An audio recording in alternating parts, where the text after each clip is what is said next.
एक बड़ा गंभीर प्रश्न आ गया, गया श्राद्ध के उपरांत श्राद्ध तर्पण पिंड करें कि न करें। पहले हाँ ये पहले द्रविड़ स्त्री पूछी, फिर मैं चर्चा जी करूंगा। पहले श्रद्धेय द्रविड़ शास्त्री से अनुरोध है कि वो बताएं।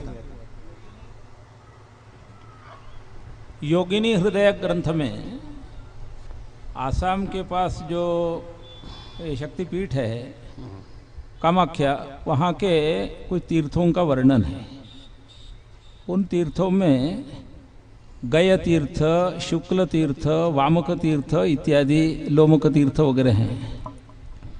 तो जीवित व्यक्ति अपने उद्धार के लिए जो आत्मपिंड प्रदान करे वो वहाँ पर योगिनी तीर्थों में योगिनी हृदय के योगिनी शैल के पास देते हुए गय तीर्थ तक ही दे, आगे के अश्वक तीर्थ आदि में न दे। यदि देगा तो प्रतिवर्ष 1 मास या 2 मास उसकी आयु कम होगी। इसके लिए वहाँ कहा गयान्तम पिंडदानम, यानी गय तीर्थ तक ही पिंडदान करना। ये आत्म पिंडदान है, मृत लोगों के लिए पिंडदान नहीं है। ये जीवित व्यक्ति स्वयं के उद्धार के लिए वहाँ पिंड दे सकता है, वो गय तीर्थ तक ही दे, आगे न दे। वहाँ का वाक्य है गया अंतम पिंडदानम, गय अंतम, ऐसा। तो उस भ्रम से उसको लेकर के गया के लोग बैठ गए, गया अंतम पिंडदानम इसलिए कहते हैं, उसमें कोई तत्व नहीं है, करना चाहिए पिंडदान। बहुत श्रेष्ठ। पूज्य ब्रह्मचारी जी महाराज भी इस पर 2 क्षण बताएं। गया श्राद्ध के बाद पिंड और तर्पण श्राद्ध, अभी हमारे द्रविड़ जी ने जो कहा वो बिल्कुल ठीक है। तर्पण जो है तो विशेष रूप से करना ही चाहिए और श्राद्ध भी करना चाहिए। अगर ऐसा नहीं करेंगे तो हमारी परंपरा ही समाप्त हो जाएगी, लोग श्री नहीं कर पाएंगे। लोकरी जी शास्त्री जी स्वयं कुछ कहना चाहते हैं, उन्होंने मुझे संकेत किया है, बोले।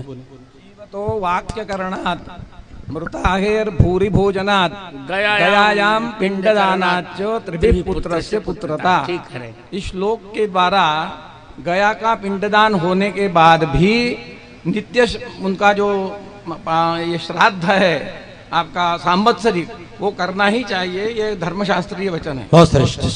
श्रीदेव शुक्ल जी, डॉक्टर शुक्ल जी, अब आएगा अध्यक्ष जी के पास।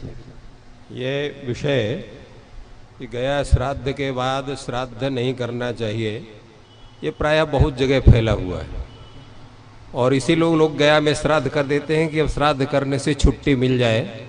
ये कौन पिंडदान करे, कौन जलदान करे, तो ये शास्त्रीय विधि नहीं है। तो होता है प्रश्न ये हुआ कि जब हमने गया श्राद्ध करके मुक्त कर दिया तो पितर बचे ही नहीं, तो उनको हम श्राद्ध क्यों करें, ये भी एक प्रश्न होता है।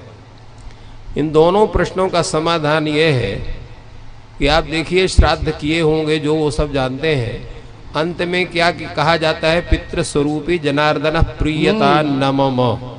वो पिंडदान पितरों के माध्यम से भगवान जनार्दन को आप पिंडदान करते हैं। आपको ध्यान होना चाहिए, प्रायः कहते हैं कि भाई पिंडदान जा रहा हूँ तुलसी को मत आने दो।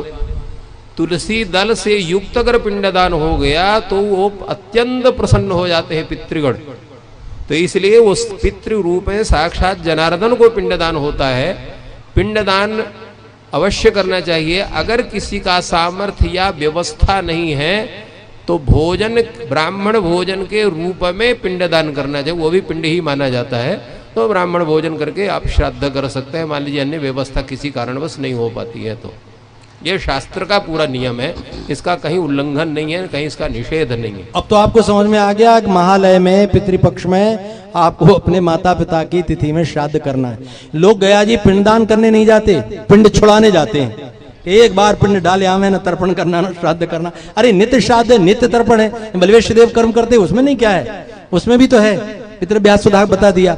और यहाँ तर्पण तो नित्य है, वो तो 9 कृष्णानम संध्या जपो होमा स्वाध्याय देवतार्चनम वैश्य देवम तथा तिथ्यम नवम पितृतर्पणम। ये 9 कार्यों में, नित्य अन्य कार्यों में पितृतर्पण को तो अनिवार्य माना गया है। और श्राद्ध का विषय भी सभी विद्वान स्पष्ट कर दिया। एक बार 1974 में मुझे स्मरण है, सांगवेद विद्यालय में वाराणसी में एक धर्म सभा हुई थी। उस धर्म सभा की अध्यक्षता की थी करपात्र स्वामी ने।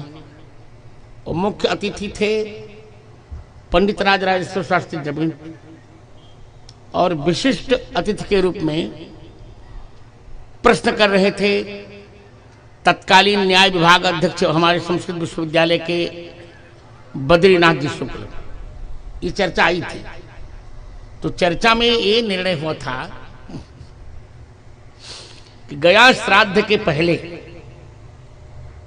यदि पिंडदान नहीं होगा तो दंड मिलेगा। उन्होंने कहा कि गया श्राद्ध के बाद पिंडदान करना चाहिए। मान लीजिए किसी के पास धन नहीं है तब वो प्रत्यवाय नहीं लगेगा, यही केवल गया श्राद्ध का महात्मा होगा। बहुत श्रेष्ठ। माने अन्यत्र तो गया श्राद्ध के पहले तो प्रत्यवाय भी लगेगा।